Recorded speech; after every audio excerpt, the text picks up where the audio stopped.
2002, 2003. Haha, dan bersama kita pada hari ini kita ada seorang cikgu.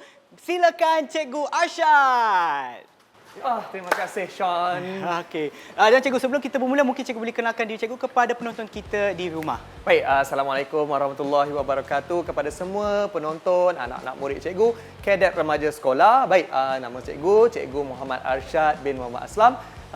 Cikgu merupakan jurulatih kadet remaja sekolah Kuala Lumpur dan cikgu berkhidmat di Sekolah Kebangsaan Sungai Besi. Okey, baiklah cikgu. Sebenarnya saya nak tanyakan, semua aktiviti kecergasan yang saya buat tadi, betul ke tak cikgu? Okey, saya nampak tadi ada yang betul, cuma gerakan tu tak berapa tepat. Jadi kita akan belajar hari ini bagaimana gerakan yang tepat untuk aktiviti-aktiviti kecergasan di dalam kurikulum kadet remaja sekolah. Okey, baiklah cikgu. Dan sebenarnya saya nak tanyakan, biasanya aktiviti kecergasan ni ada pada pendidikan jasmani kan cikgu? Betul. Tapi kenapa pula ada pada badan beruniform cikgu? Okey, kalau kita tengok dalam kadet remaja sekolah, ada juga aktiviti kecergasan. Apa matlamat dia? Matlamat yang pertama adalah ingin melahirkan pelajar ataupun kita panggil kadet yang berketerampilan. Selain itu, kita ingin memupuk budaya yang positif dalam kalangan kadet kita. Itu matlamat utama kita. Kita nak melahirkan murid yang berbakat serta mempunyai orang kata budaya yang positif. Kita nak mengelakkan daripada budaya lepak. Sebab itu dalam aktiviti kurikulum kadet remaja sekolah, kita bawa elemen kecergasan diri di dalam kurikulum tersebut.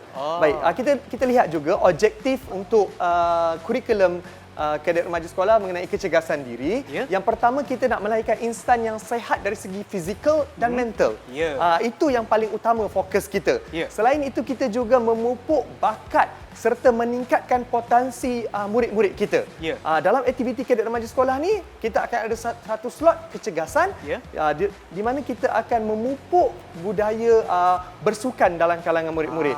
Sebenarnya ada banyak objektif, cuma yang saya nyatakan ni adalah antara objektif utama kita, ya murid-murid. Dan sebenarnya cikgu, saya nak tanya sebelum kita bermulakan, saya nak tanya, pakaian saya boleh ke tak saya pakai macam ni untuk kita mulakan, ataupun boleh tak kita berkaki ayam ke ataupun pakai slipper ke, boleh ke cikgu? Okey, baik. Soalan yang bagus itu. Baik. Kalau kita tengok pemakaian Sean ni, okey, betul, tepat dengan pemakaian t-shirt, seluar tracksuit dan kasut sukan. Ini adalah pemakaian untuk aktiviti kecergasan diri. Okey? Jadi soalan Sean tadi, ada yang pakai selipar, ada yang tidak berkasut.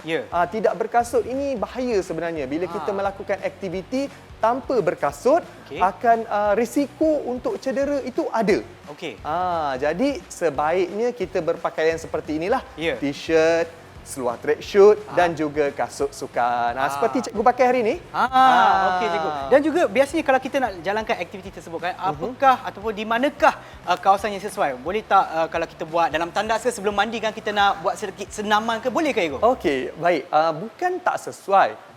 Memang tak sesuai. Memang tak sesuai. Bukan tak sesuai, memang tak sesuai.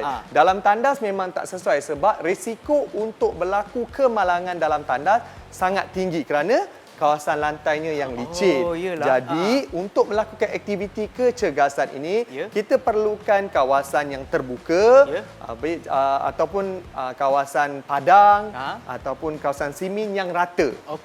Bukannya kawasan yang orang kata tidak rata, bahayalah. Risiko untuk jadi kecederaan semasa melakukan aktiviti sangat tinggi. Contohnya terseliur dan sebagainya. Tak naklah macam tu kan cikgu? saya. Jadi kepada mereka yang menonton di rumah, pastikan kawasan sebelum memulakan aktiviti kecergasan itu adalah kawasan yang sesuai dan juga pakaian anda sesuai. Dan sekarang kita akan berehat seketika dan kembali semula ke badan beruniform di Didik TV KPM.